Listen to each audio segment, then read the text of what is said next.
Masya Allah, Assalamualaikum ya teman-teman, selamat datang di kajian bengkel diri pada pagi hari ini. Suami dan istri yang rutin berjamaah di qiyamul lail atau di duha gitu ya, karena kalau di sholat wajib biarlah pasangan suami di masjid gitu ya, mereka punya ritme rohani bersama. Kalau teman-teman merasa gersang, coba yuk qiyamul lail bareng, ngaji bareng, adakan sesuatu yang bareng sehingga itu menautkan kita. Walaupun sedang lagi ngambek, aku masih marah loh ya, tapi ayo kita tilawah bareng dulu, nggak apa-apa. Aduh, it's happen. Aku ngalamin soalnya lagi godok gitu ya, lagi kesel gitu ya. Tiba-tiba dia ngomong, yuk ngaji dulu deh, bentar, 15 menit, 30 menit, ayo. Udah, kadang-kadang udah ada ya udah, pelukan. Ajaib, Al-Quran yang melembutkan hati kita berdua. Kadang-kadang ngaji nangis-nangis, tapi kesel gitu ya, nangis tapi udah ada maaf-maafan kayak gitu-gitu. Coba, jangan-jangan kita nggak punya ritual bareng yang ini menghubungkan hati kita. Karena yang menghubungkan hati kita adalah Allah, maka coba cari sesuatu tilawah bareng, murojaah bareng, dicoba ya. Oke. Zikir bareng gitu. Kemudian sabar dan husnuzon ya. Sabar dan husnuzon sebagai latihan dari basirah. Jadi orang-orang yang sabar dan husnuzon sama pasangannya itu biasanya Allah temukan hikmah. Nanti kita akan bahas di belakang ya. Oke. Jadi cinta itu nggak cukup tanpa iman ya. Cinta nggak cukup tanpa iman. Dan iman yang sempurna itu hadir bersama sabar. Jadi cinta kamu jangan bilang sempurna kalau kamu nggak sabar. Cinta nggak cukup tanpa iman, dan iman yang sempurna hanya hadir bersama sabar. Pernikahan bukan tentang siapa yang paling benar, tapi siapa yang paling banyak mengingat Allah ketika sedang kecewa. Jadi bukan berarti nggak ada loh ya pasangan yang nggak pernah kecewa. Kayaknya semua tuh pernah kecewa. Tapi ketika dia kecewa, yang dia lakukan adalah introspeksi diri, zikir, taubat, lalu mendoakan pasangannya, diminta sama Allah supaya hatinya tenang, lantas baru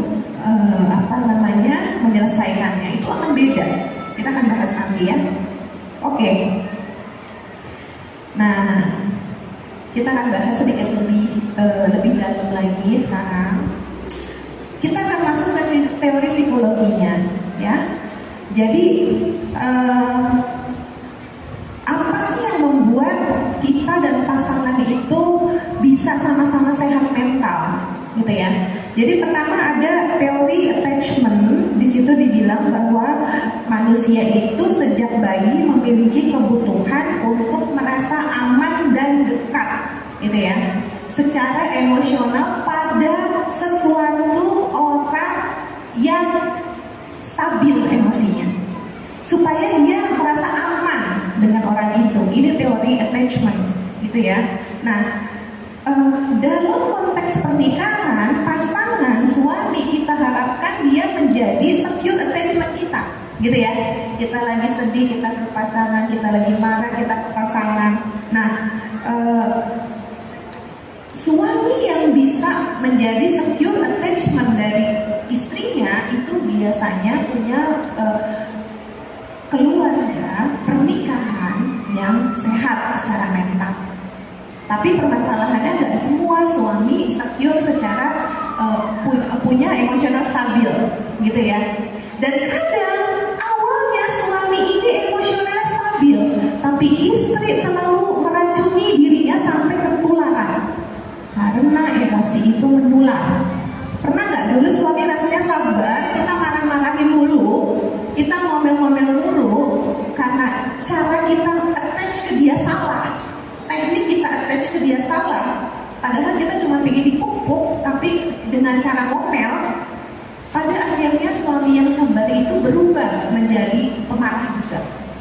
Mungkin setahun dia masih sabar, begitu 5 tahun, wes dua-duanya begitu. Hati-hati karena emosional itu juga saling mempengaruhi. Kalau sudah dua-duanya begitu jadi error nanti.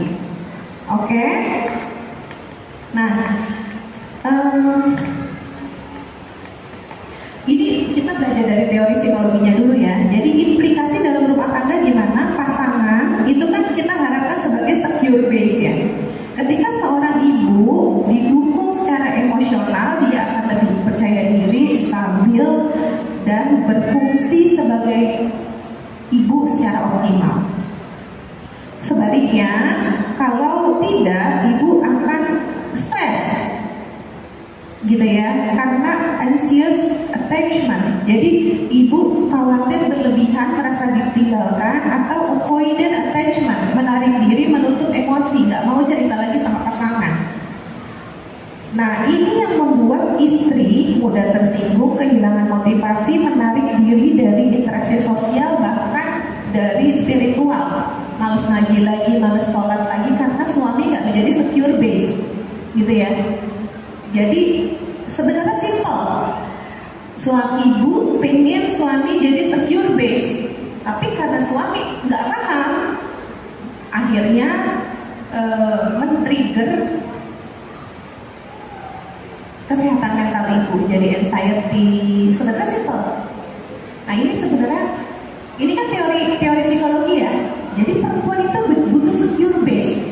Permasalahannya kita terlalu secure base pada suami, padahal kita punya Allah. Orang-orang yang bisa terlepas adalah dia memposisikan secure base dia tidak pada suami, tidak sepenuhnya pada suami, tapi pada Allah, pada komunitas positif dia, pada kawan-kawan yang solihah dia. Sehingga walaupun mungkin diuji dengan suami yang tidak bisa memberikan secure attachment, dia tough. Karena apa? Dia menggantungkan kenyamanannya pada Allah. Dia punya secure attachment lain, sahabat-sahabat solihnya. Dia punya cara untuk merasa dicintai lagi dengan cara dia mempelajari tauhid dengan kuat, sehingga dia tahu Allah lah yang maha memberikan segalanya. Nah ini, jadi kadang-kadang terlalu menggantungkan kebahagiaan pada suami, itu yang membuat kita jadi tidak sehat mental. Karena kita berharap sumber kebahagiaan kita itu suami. Padahal tadi kan dikatakan oleh Imam Al-Ghazali, suami itu bisa jadi bahagia, bisa jadi sumber ujian, gitu kan ya. Nah ini, jadi kalau teman-teman pingin mencegah terjadinya buruknya sehat mental teman-teman, coba mulai berhenti menggantungkan sepenuhnya pada suami.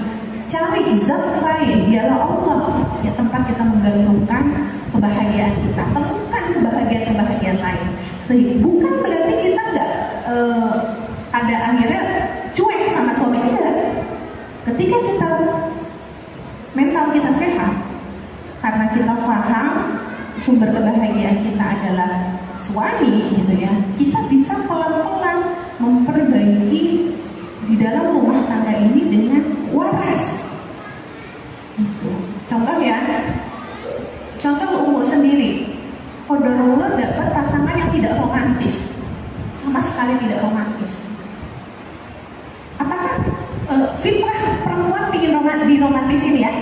Itu wajar, wajar nggak? Wajar. Qadarullah dapat pasangannya yang nggak romantis, lurus banget, kaku gitu ya.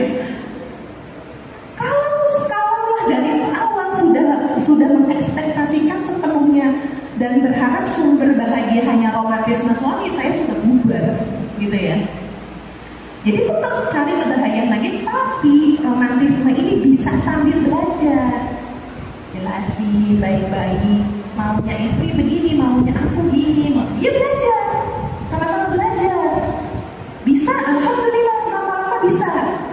Sabar, di tahun ke-11 baru. Di tahun ke-11 pasangan baru mulai kerasa agak-agak gitu ya, ngerti maunya istri. 11 tahun bilang, oh ternyata istri itu suka bahasa cinta istri itu tuh ini. Kadang-kadang kalau kita nggak sabar, 1 tahun, 2 tahun, 3 tahun bubar, gitu ya. Nah itu maksudnya. Coba, memang ada teori secure attachment, tapi kita bisa, ayo coba jangan terlalu bergantung pada yang sumber kebahagiaan pada pasangan, karena ini bahaya bagi kesehatan mental kita. Gitu. Oke, next. Jadi rumah tangga yang sehat bukan hanya tentang pembagian tugas, tapi juga tempat kembali saat dunia terasa berat.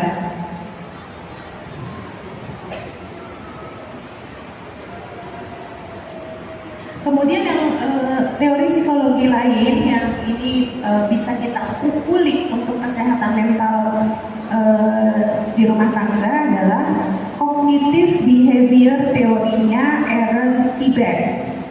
Nah ini menarik nih teman-teman, aktivitas sekalian. Konsep dasarnya begini, dari pikiran berubah jadi emosi, kemudian jadi perilaku. Pikiran yang salah memicu emosi negatif, akhirnya perilakunya merusak hubungan antara kita dengan pasangan. Ini hanya berawal dari pemikiran yang salah. Contoh ya, aku selalu diremehkan, kayaknya dia nggak sayang lagi. Kalau aku nggak marah, dia nggak akan ngerti. Nah ini contoh pikiran ya, akibatnya muncul perasaan gak berharga, marah, kesepian gitu ya, menarik diri, marah dan sebagainya. Nah, padahal begini, simpel aja deh. Ini umum contoh ya. Uktivila sedang di rumah, kemudian suami baru datang. Suami bilang, qadarullah, rumah lagi berantakan. Tiba-tiba suami ngomong kalimat yang ambigu. Kamu ngapain aja dari tadi? Nah, kamu ngapain aja dari tadi? Pikiran kita langsung apa? Dia duga gue gak ngapa-ngapain, dia meremehkanku, dia gak menghargaiku, gitu ya. Padahal itu kalau kita baca dari negatif thinking. Padahal bisa juga, kamu ngapain aja dari tadi? Apakah dia khawatir aku lagi sakit? Nah, ini beda orang ya, persepsinya nih ya. Seseorang yang selalu negatif, oh dia begini ya, oh begini. Tapi kalau misalkan, oh jangan-jangan dia khawatir, takut aku sakit, takut anak kenapa-napa, apakah ada kejadian spesial? Nah itu ya, ini pikiran yang beda, itu membuat emosi yang beda. Paham nggak teman-teman?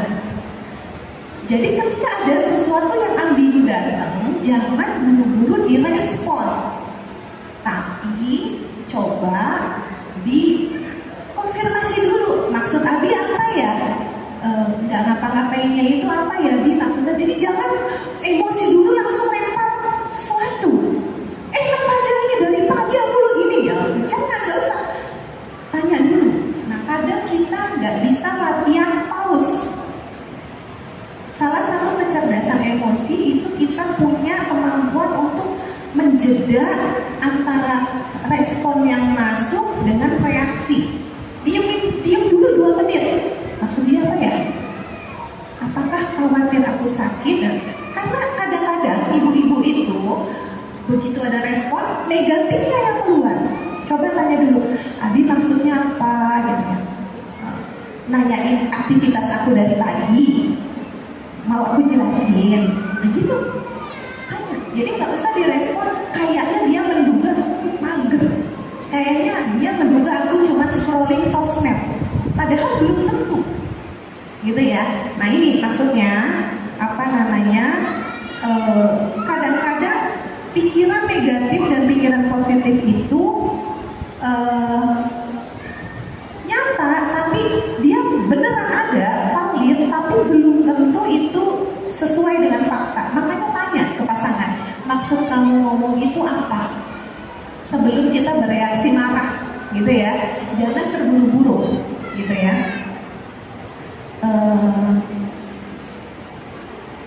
Ini praktek singkatnya, tulis negatif tentang pasangan yang sering muncul, lalu tanyakan apakah ini fakta, apakah selalu benar, atau bisa dijelaskan dengan lebih positif. Itu contohnya tadi ya, ucapan suami. Oke. Kemudian yang berikutnya ini marriage psychology, June and Julie Gottman. Dia melakukan penelitian yang artinya pasangan yang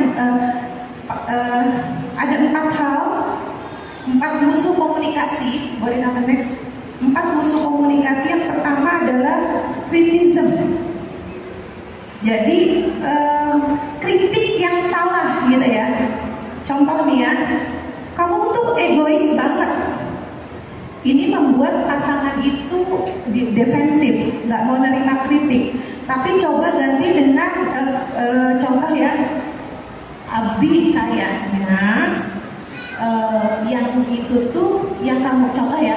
Misalkan suami maunya mancing, padahal kita lagi ribet. Kamu tuh egois banget gitu ya. Nah kritiknya itu kalau kita ngomong ke suami kamu tuh egois banget, suami tuh udah nge-defense. Tapi kalau kita sampai, Abi boleh nggak mancingnya nanti dulu setelah Abi bantu aku beres-beres rumah. Boleh nggak sambil bawa 2 anak biar aku bisa fokus beres rumah. Boleh nggak itu pekan depan aja karena gini. Kita jelaskan dengan alasan, dengan suasana yang netral. Karena kritisisme yang langsung ngetok suami itu kadang membuat pasangan defensif, dan ini studi longitudinal dari ahli pernikahan ini membuat pernikahan jadi gak bahagia karena suami atau istri sering dikritik berlebihan. Contoh, kita aja kalau dikritik, kamu tuh tunggal banget, defense gak? Marah gak? Marah. Tapi kalau misalkan Neng kayak butuh skincare gak? Budget skincare mau Abi tambah gak? Nah, beda ya. Coba sok beli skincare, sok beli facial wash, moisturizer, ampul segala macam, sok beli biar lebih cantik. Yang udah cantik makin cantik itu kan enak. Jadi cara mengkritik yang salah itu adalah salah satu musuh pernikahan. Yang kemudian yang kedua mengejek, menghina, sarkasme. Contoh, duh gitu aja nggak bisa, gitu kan ya. Nah ini langsung merusak pernikahan jangka panjang. Baiknya gimana? Coba mau diajarin nggak? Yuk, Abi contohin. Lebih enak. Sini, Bunda contohin. Misal ya, suami disuruh nyetrika. Sudah 2 jam baru 5 lembar. Gitu ya. Pernah gitu? Pasti pernah, ada beberapa suami yang kayak gitu ya. 2 jam cuma 5 lembar, 5 pakaian. Daripada lelet banget sih. Sini, Umi contohin. Yang cepet gini. Tangannya dulu. Ini balik depannya. Abi bisa? Coba. Challenge ya. Hitung nih, berapa? Kita saling membangun. Karena kadang-kadang kritik yang berlebihan, yang salah tadi, atau mengejek, sarkas itu pada akhirnya merusak komunikasi dalam pasangan. Boleh next. Defensif, membela diri tanpa mendengar. Ketika pasangan komplain, kita balas adu nasib. Nah ini jangan. Contoh ya, aku juga capek, bukan cuma kamu. Dia baru ngomong separuh, aku juga capek. Aku juga capek ya. Ini contoh yang salah, ya. Dengerin dulu. Karena berdasarkan penelitian dari longitudinal marriage, pernikahan jangka panjang yang awet adalah pasangan yang memiliki kemampuan mendengarkan. Ini orang-orang yang pernikahannya awet seringkali dia memiliki kemampuan mendengarkan pasangannya tanpa menjeda, tanpa menyela, tanpa adu nasib duluan. Dengerin dulu. Ini hasil penelitian jangka panjang. Kemampuan untuk mendengarkan. Kemudian stonewalling itu silent treatment atau tidak merespon, diam berhari-hari, tidak menjauhkan diri. Nah ini juga racun dalam pernikahan. Nah solusinya minta waktu, kasih jeda waktu contoh. Abi kayaknya aku mau 2 jam dulu nenangin diri. Aku mau ngaji dulu 2 jam. Nenangin diri, setelah itu kita ngobrol. Ya, kalau sekarang aku belum siap, itu jelas. Kalau sekarang aku masih marah, aku mau tidur siang dulu, barangkali marahku reda, kita ngomong setelah itu. Nah, kita diemnya nenangin atau nurunin emosi, bukan ngasih hukuman.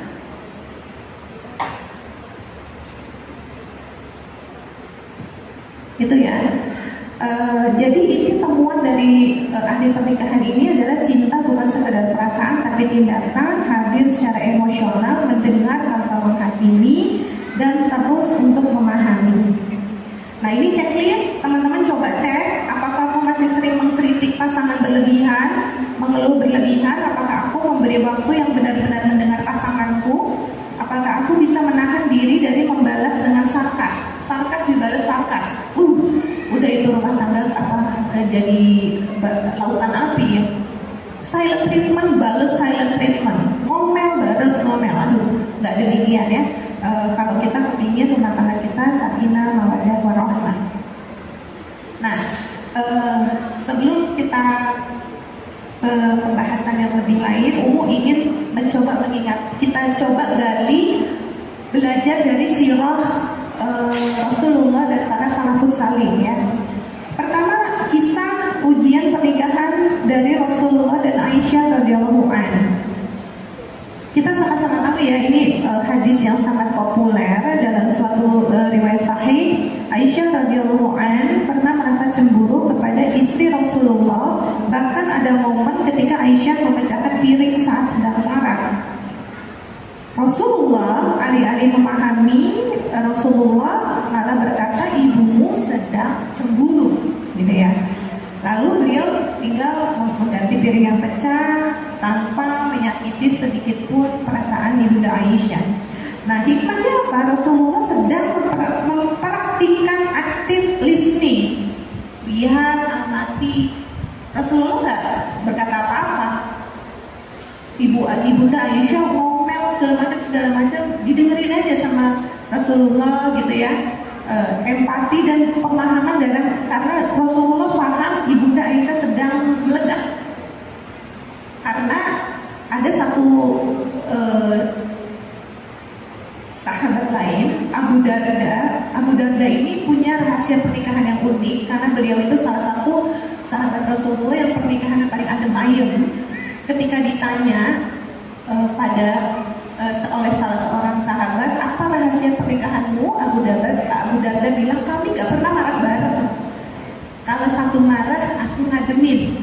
Kalau dia yang marah, aku yang ngademin. Gak pernah marah bareng. Ketika udah ada sinyal dia lagi marah, aku diem. Aku membuat dia ridho dulu. Jadi kalau dua-duanya marah, shadaqallahul azim. Ya, nah ini Rasulullah aktif listening, tahu ibunda Aisyah sedang marah, gak balas marah, gak balas menghardik, gak balas enggak. Dia belum tahu orang yang sedang marah itu gak akan bisa dinasihati, tunggu dulu sampai marahnya reda. Karena kalau kita baca kisah lanjutannya, pada akhirnya ibunda Aisyah ke depan minta maaf setelah marahnya reda, sadar kalau saat itu meledaknya itu tanda kutip berlebihan gitu ya. Beliau minta maaf kepada Rasulullah kalau kita baca sirah lanjutannya. Dan ini menunjukkan juga bahwa emosi dalam pernikahan itu manusiawi, dan kesabaran suami dapat meredam badai perasaan istri, demikian sebaliknya. Ya, kita belajar. Jadi kalau kita mau mencontoh kehidupan rumah tangga Rasulullah, ketika suami marah, jangan bilang, oh, marah kamu, marah terus, pulang sekalian, gak usah pulang sekalian, gitu. Diamin aja. Kadang-kadang kalau suami itu sebenarnya lebih simpel. Kalau kadang-kadang suami itu kalau marah, umumnya mereka lebih sering minta waktu sampai marahnya reda. Gitu. Ya, apakah ada pasangan yang tidak pernah marah? Wallahu alam. Karena kalau di pernikahan umum sendiri, apakah udah pernah marah? Ya pernah. Diem gitu ya, udah beri jeda dulu dia supaya marahnya itu reda dulu, gitu ya. Jadi jangan marah barengan, intinya gitu. Kemudian kita belajar pernikahan dari Ibunda Fatimah dan Ali bin Abi Thalib radhiyallahu anhu bahwa tugas rumah tangga itu memang memicu keletihan, gitu ya. Ini ada hadis riwayat Bukhari, Fatimah radhiyallahu anha merasa sangat lelah mengurus rumah tangga tanpa pembantu. Ia meminta pembantu kepada Rasulullah. Namun Rasulullah tidak memberinya pembantu, melainkan mengajarkan zikir. Subhanallah, alhamdulillah, Allahu akbar masing-masing 33 kali. Nah, jadi Rasulullah dalam case ini mengajarkan putrinya bahwa ada solusi spiritual untuk menguatkan psikologi kita, menguatkan batin kita. Kekuatan zikir itu penting untuk mengelola emosi dan fisik, gitu ya. Nah, hikmahnya kesulitan rumah tangga itu bukan aib, itu normal, gitu ya. Dan zikir ini bisa kita lakukan sebagai terapi spiritual atau energi batin. Kalau kita lagi lelah, sebelum komplain, coba zikir dulu, gitu. Intinya gitu. Kalau kita mau punya mental yang kuat, maka sudah ada kisi-kisinya dikasih Rasulullah. Kalau lagi burn out, kalau lagi capek luar biasa, anak GTN, rumah berantakan, zikir dulu. Ambil wudhu, diam 10 menit, zikir sertakan hati sambil rehat badan. Setelah mulai, yuk pelan-pelan beresin lagi, pelan-pelan nyetrika lagi, pelan-pelan suapin anak lagi, burn out lagi, wudhu lagi, duduk, zikir lagi. Gitu. Dicoba ya teman-teman ya. Ini salah satu amunisi khusus dari seorang muslim yang disediakan, yaitu zikir. Zikirnya itu benar-benar dari hati, supaya apa? Lisan kita, tangan kita, kaki kita terjaga dari perbuatan zolim. Jadi ketika kita teriak ke anak, mukul anak, tendang anak, organ tubuh kita jaga lewat wudhu. Ketika kita wudhu, kita minta berdoa, ya Allah jaga tangan hamba, jaga lidah hamba, jaga kaki hamba dari perbuatan zolim, karena hamba capek. Gitu. Kadang-kadang kita para umahat, oknum para umahat pukul anak sekedar gara-gara capek. Nah itu coba beri jeda, wudhu, zikir dulu, duduk manis, zikir, sertakan. Zikirnya itu sertakan hati, kayak gitu ya teman-teman. Oke, kemudian kita belajar dari Ummu Salamah ketika ditinggal wafat suami. Ini ada hadis riwayat Muslim, setelah ditinggal wafat oleh Abu Salamah, Ummu Salamah sangat bersedih. Rasulullah kemudian mengajarkan berdoa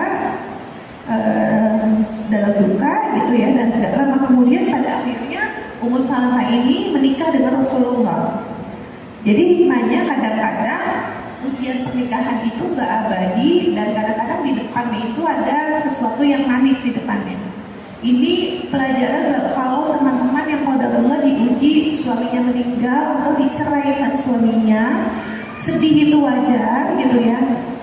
Kalau kita belajar dari cara Ummu Salamah sedih, tapi kemudian berdoa minta dikuatkan sama Allah sampai cerita baik di depannya menggantikan cerita sedih tadi. Baik, kemudian ini cerita Nabi Nuh, sirah Nabi Nuh, ujian yang ketika tidak sama visi spiritual dengan istrinya. Istri Nabi Nuh tidak beriman dan menolak dakwah. Dalam Al-Quran, Allah menyebutkan istri Nabi Nuh sebagai contoh pasangan yang tidak sejalan dengan iman. Nah, di sini menunjukkan bahwa kadang memang tidak semua pernikahan menghasilkan keimanan yang sejalan. Nabi juga diuji, jadi fokus pada peran kita, gitu ya. Kadang-kadang memang suami sambil jalan dakwahnya fokus pada kebaikan-kebaikan yang bisa kita lakukan. Kemudian yang berikutnya, menahan amarah dengan pasangan. Ini ada Umar bin Khattab. Jadi dalam sirah dikisahkan ada laki-laki datang ke Umar dan mengadu bahwa wahai Umar, istriku galak sekali. istriku suka membentak gitu ya. Jadi ada sahabat lain yang curhat ke Umar bin Khattab terkait istrinya yang pemarah. Tapi ketika mau curhat, sahabat tersebut berhenti karena dia melihat Umar sendiri sedang dimarahi sama istrinya gitu ya. Nah kemudian di kemudian hari Umar berkata, kenapa kok kamu diam saja saat istrimu marah gitu ya.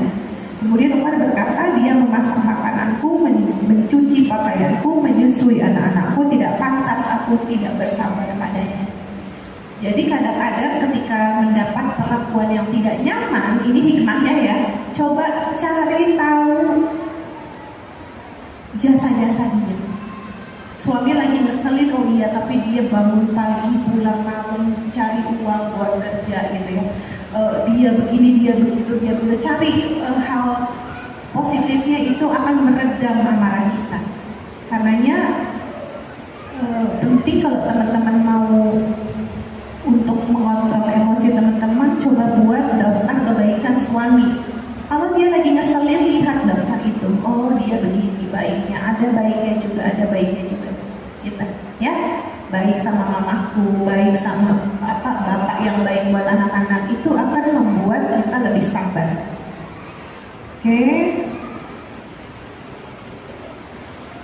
Nah ini ya, kemudian kita masuk ke poin yang berikutnya. Latihan komunikasi dan reflektif emosi. Nah ini penting teman-teman ya. Yang pertama, skill saya mendengar tanpa menyela. Jadi coba teman-teman berlatih kalau suami lagi ngomong yang itu sedikit men-trigger kita marah, jangan sela dulu, dengerin sampai habis. Dengerin sampai habis dulu, baru kasih feedback. Caranya begini, ketika dia ngomong ya, aku dengerin Bi sampai Abi selesai ngomong. Abi udah selesai ngomong ya, Umi boleh komentar, santai gitu ya. Jadi jangan dipandang, kalau Abi belum selesai, Umi dengerin lagi. Gitu. Jadi dengerin dulu pasangan itu menyampaikan semuanya, baru kita kasih komentar. Ini nggak semua orang punya skill ini. Kadang-kadang langsung adu nasib, kadang-kadang memotong, kadang-kadang nggak terima, kayak gitu ya. Coba teman-teman, ukti bila sekalian di rumah mencoba skill saya mendengar tanpa menyela. Dan yang kedua, ini yang paling penting nih, yang seringkali salah, yaitu skill membedakan asumsi dengan realita dengan cara klarifikasi, gitu ya. Ini tadi kita udah sebagian contoh ya. Boleh bukakan next slide, tuh ya. Contoh, ketika suami tanya, tadi kita udah bahas, kamu tuh di rumah ngapain aja? Cara negatif kita, aku ngerasa aku nggak ngapa-ngapain, dia ngeremehin aku. Padahal kita bisa, oh mungkin dia ingin tahu kondisi rumah atau cemas soal anak. Nah jadinya kita bisa ngomong ke pasangan, tadi kamu nanya begitu, kamu takut khawatir terjadi di rumah. Langsung aja, kamu takut, Abi khawatir terjadi sesuatu di rumah, kayak gitu. Jadi kita tanya, konfirmasi. Jangan langsung ujuk-ujuk tiba-tiba pikiran negatif kita yang keluar. Nah, kemudian yang kedua, ini contoh lain. Suami datang bilang, aduh aku lupa beliin titipan kamu. Kalimat negatif kita, oh dia gak peduli, selalu lupa sama titipan aku, gitu kan ya. Nah ini, atau yang positifnya, mungkin dia lupa, mungkin dia kecapean, atau mungkin dia terlalu sibuk. Nah ini kita keluar dari kita, oh ya udah tak apa-apa, mungkin capek, boleh titip lain kali. Atau kalau habis sekarang tak capek, boleh nggak habis mandi, habis makan, Abi bikin lagi keluar. Itu enak daripada kita langsung merusak pikiran kita dengan asumsi negatif. Karena tadi asumsi yang salah, pikiran yang salah menghasilkan emosi emosi yang salah menghasilkan reaksi yang salah. Gitu ya, tadi yang kita sudah bahas.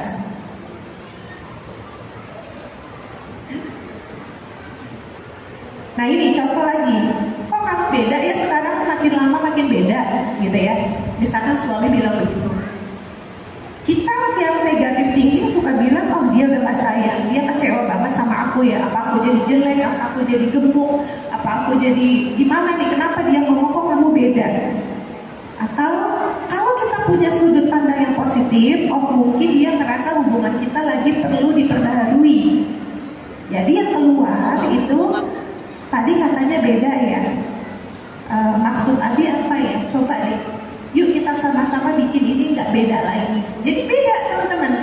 Cara kita berpikir gitu ya, itu akan membuat kita beraksi berbeda kepada pasangan. Dan ini penting supaya kita rumah tangga itu nggak isinya bertengkar terus, gitu ya. Oke, kira-kira itu. Tapi sebelumnya aku ingin ngajak teman-teman ini refleksi bareng-bareng ya.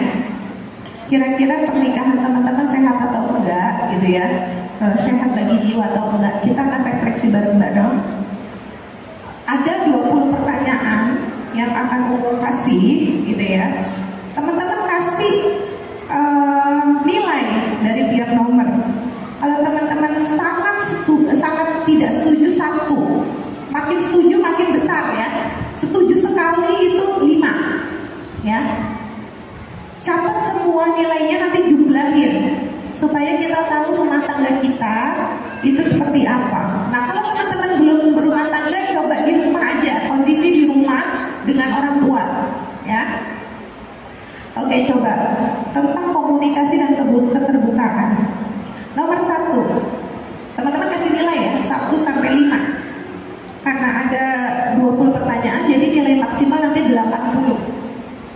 Nomor 1, saya merasa bebas menggunakan perasaan saya kepada pasangan. Artinya mau marah, pokoknya kita lagi marah, kita lagi sedih, kita lagi kecewa, kita terbiasa menyampaikan ke pasangan. Setuju nggak? Misalkan kalau aku lebih gak dipendam, berarti gak setuju. Jadi kalau teman-teman bebas mengungkapkan rasa yang teman-teman rasa kepada pasangan, 5 tulisnya. Iya, aku kalau sedih bilang, kalau kecewa bilang, kalau marah bilang, kalau segala macam bilang. Nah itu coba tulis di nomor 1. Nomor 2, pasangan saya mau mendengarkan sampai saya selesai bicara, gak dipotong, gak disumpel, gak dialihkan. Pasangan dengerin gak? Ya, kasih nilai. Yang ketiga, kami bisa membicarakan hal sulit tanpa takut menyakiti perasaan. Ngomongin keuangan, ngomongin kesetiaan, kita bebas ngomongnya, enak, tanpa saling merasa tersinggung. Setuju nggak? Nomor 3, ya. Nomor 4, kami sering salah paham karena tidak mendengarkan dengan sungguh-sungguh.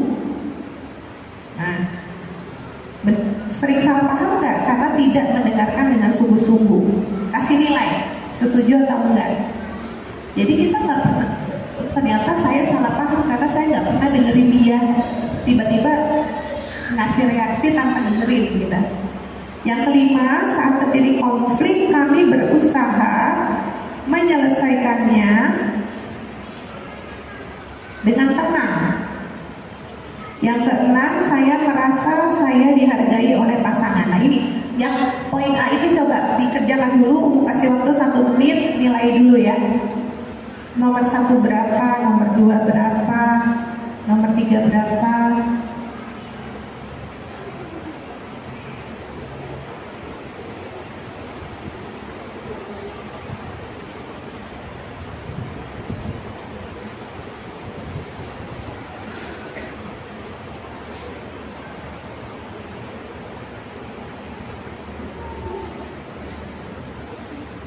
Nggak kebaca ya dari sampai belakangnya? Oh, nggak kebaca. Oke. Jadi sebenarnya Umu pengen ngajak teman-teman menilai sendiri, refleksi atau introspeksi rumah tangganya seperti apa. Nanti akan di-share ya oleh tim katanya ke grup WA ya. Jadi nanti akan dikirim. Nah, ini juga yang berikutnya ada. Jadi nanti teman-teman silakan refleksi sendiri nanti di rumah ya, karena nanti akan setelah teman-teman jawab nanti akan ketahuan apakah pernikahan teman-teman sehat secara jiwa, cukup sehat, atau rentan gangguan emosional, atau pernikahannya dalam zona bahaya. Kalau dalam zona bahaya berarti langsung cari konseling atau psikolog Islam. Kalau sehat alhamdulillah terus jaga gitu ya komunikasinya. Kalau cukup kuat di area-area tertentu silakan perbaiki. Kalau rentan gangguan berarti harus sama-sama belajar berkomunikasi. Ini nanti akan dikirim ya slide, kira-kira gitu. Oke, Umu rasa demikian. Kita akan lanjut aja lebih banyak ke konsultasi ataupun tanya jawab. Intinya memang pernikahan itu butuh ilmu, butuh sabar, butuh iman ya. Kadang-kadang kalau kita melihat rumah tangga orang lain kok kelihatan adem ayem, bisa jadi dua-duanya beriman, dua-duanya berilmu, dua-duanya sabar ya. Jadi kalau mana yang paling teman-teman perlu perlu perbaikan bersama, apakah memang kurang iman atau kalau memang kurang ilmu, maka belajar sama-sama berdua. Kalau kurang iman, mendekat pada Allah. Kadang-kadang dua-duanya sudah hamba yang beriman, Masya Allah, ibadah secara ubudiyahnya lancar, tapi kurang ilmu. Dalam artian imannya oke, tapi ilmunya kurang, sehingga tidak pandai, tidak tahu bagaimana cara berkomunikasi dan lain sebagainya, gitu ya. Karena jangan salah, ada juga wanita-wanita solihah penghafal Quran, tapi begitu berkomunikasi sama suaminya salah mulu, negatif thinking aja gitu ya. Atau suami-suami yang solih yang ibadahnya Masya Allah, tapi ternyata ke istrinya juga dia bingung cara menyenangkan hati istrinya, nggak ngerti. Nah ini berarti kan sama-sama harus cari ilmu bareng-bareng, atau nggak sabaran. Padahal kalau seorang yang berilmu dan beriman, insya Allah harusnya sabar gitu ya. Nah ini coba cek introspeksi bareng-bareng. Oke, Umu rasa itu dulu, nanti kita lanjut ya. Oke. Ya, terima kasih Umu Balkis. Ilmunya amat sangat bermanfaat, sampai kita juga dikasih bagaimana mengontrol rumah tangga kita ya.